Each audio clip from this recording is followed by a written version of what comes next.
ካይኔም በልክ በላይ ውድነሽ ኢትዮጵያ እናቴ እሳሳልሻለሁ ሀገሬ ወጥቼ እስክገባም አላምን ልቤ ስቅል ይላል ወደ አንቺ እስክመለስ ከውሃሽ መጠጣት ያምረኛል ከአየርሽ መተንፈስ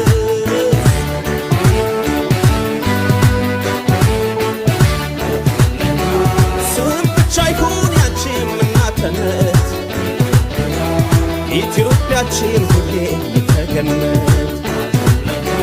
ስደት ይብቃኛል የእስካሁኑ ረሃብና ችግር ህልሜ ሆኖ